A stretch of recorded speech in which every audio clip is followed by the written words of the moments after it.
Alright, what's up guys? Today I want to talk about the TOTEMIST information that was released for the Wind TOTEMIST and theorize about what the other elements might look like, kind of based on the clues we're given from the Wind one.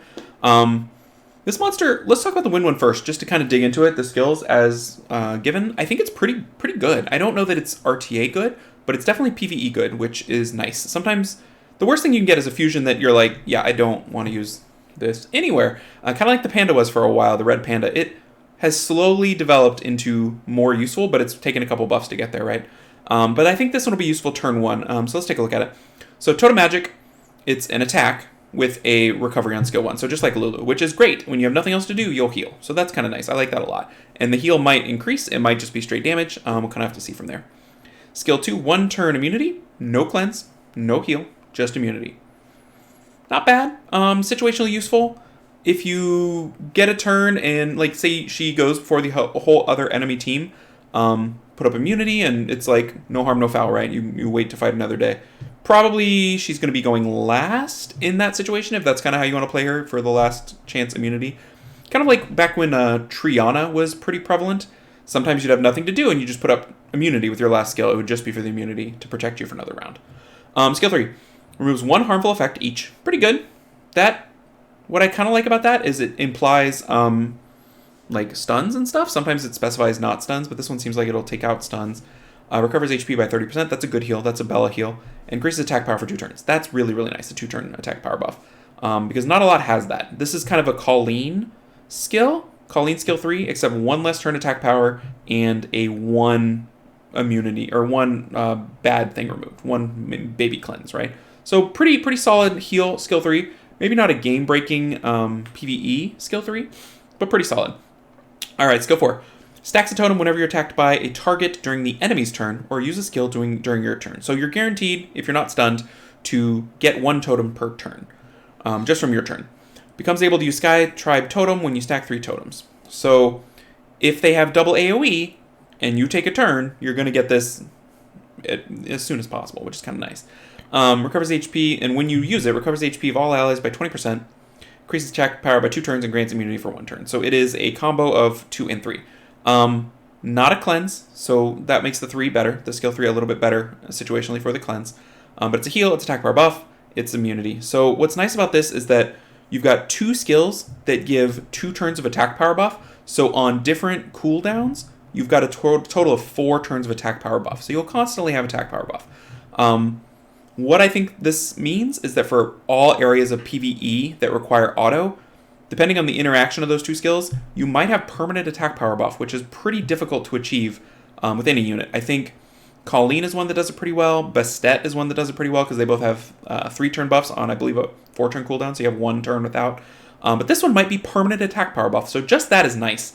And you're going to get 2 turns of immunity off of 2 of its 4 skills. I don't know if that made sense. 1 turn of immunity 2 times. So you'll be able to cycle putting up immunity a little more. It's kind of like if Amelia had to click put up immunity with her skill. I think this unit will give you more immunity than it initially looks like it would, because it's on 2 different skills. So I think, and I mean, R5 is going to be really, really good if the AI works out as you would hope. Pretty much any PvE auto content I think would be pretty nice because it's got, you know, multiple heals, multiple immunity, lots of attack buff. Like, that's just good. Probably Tart Lab, probably TOA. If you use heals in TOA, I don't know if that's as necessary anymore. But yeah, probably Tartarus quite a bit, and like Rift Beast and stuff like that. So I think she's worth building sight unseen. We don't know her stats and we don't know her cooldowns. Even in worst case scenario for both of those, I think she's worth building. I could see the immunity being on a 2-turn cooldown, the skill 2, which would be fantastic. I could also see it being on a 3-turn cooldown, which would be not as good. But you got the other skills that are pretty useful, so it just depends on the cooldowns. If I had to guess, I would say the skill 3 is on a 4-turn cooldown with a 2-turn attack buff. But if it's on a 3-turn, then it's fantastic, right? You'll have attack buff forever, no matter what. So that's the Wind one. Just kind of breaking it down real quick. If she has 110 base speed, then, you know, she just got really good. Just kind of depends. What do we think the other elements are going to be like? That's where I think, that's what I'm interested in kind of predicting. So there'll be at least a couple others that have the skill 1 and the skill 2. The blanket immunity and the heal, right? I think water makes the most sense to share those two because water kind of does this very Lulu-y. But then, will we see sort of a... I feel like the skill 4 is going to be a combo of 2 and 3 fairly often. That kind of makes sense to me. Based on how this is worded. It'll give the class its identity. I can't see just the wind one having a combo skill 2, skill 3. So I think skill 2, skill 3 combo will make a lot of sense for all the units. So I'm going to kind of predict that on every unit, whichever one it is. So what will the water one be? The skill 3 of this one does not have a cleanse. I could see the water skill 3 having a cleanse. Because if you add an immunity plus a full cleanse, and then the skill 4 is immunity and cleanse, that would be pretty good, right? I could see them replacing attack power buff with defense buff. That would make sense to me. I could see anti-crit. I could see like a heal over time, anything like that.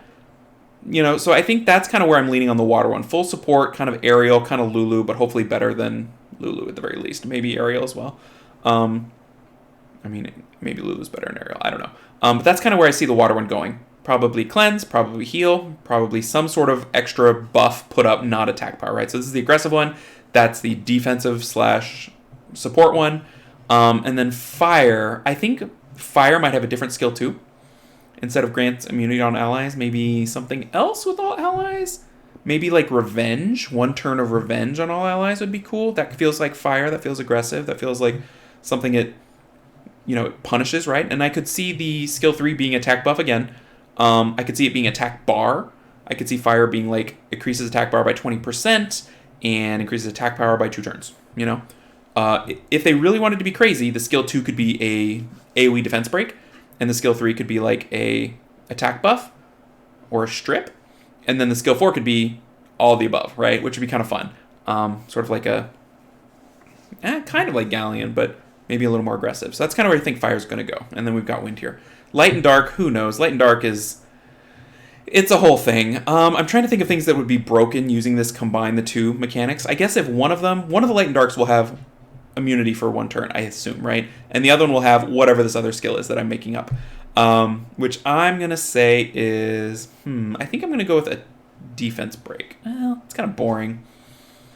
I don't know. Let's go with revenge. Let's go with the revenge buff, right? So an AoE revenge buff on your team.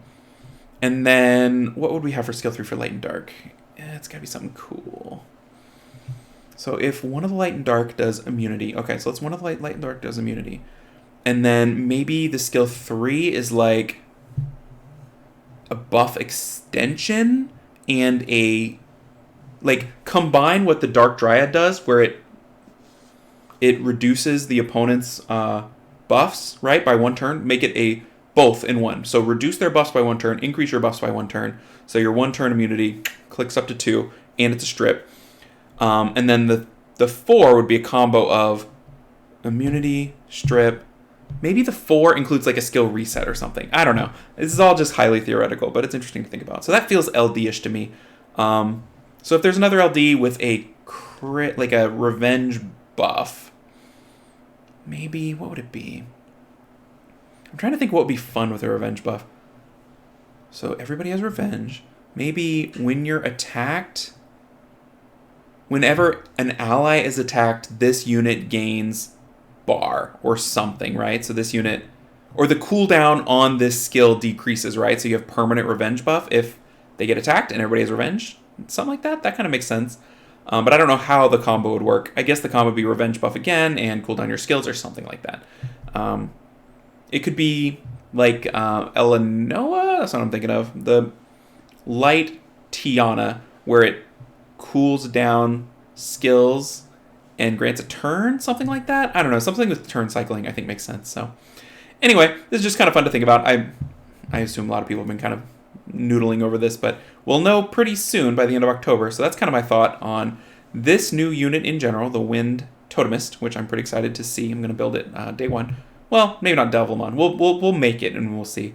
And then I'm really curious to see what the other units look like. So if you guys have any thoughts on what you assume might happen with these units or what you'd like to see, and is what I'm saying making sense? I think the skill 3, skill 4, the skill 4 as the 2 plus 3 combined, I think makes a lot of sense. That feels like a class identity. It's a full group of 4 skilled monsters. They don't have leader skills. So that's kind of what I'm thinking, but we'll see. So anyway, Hope you guys enjoyed it. I'm really curious. Let me know in the comments what you're thinking might happen, and we'll find out together here in a couple weeks. So take care, everybody.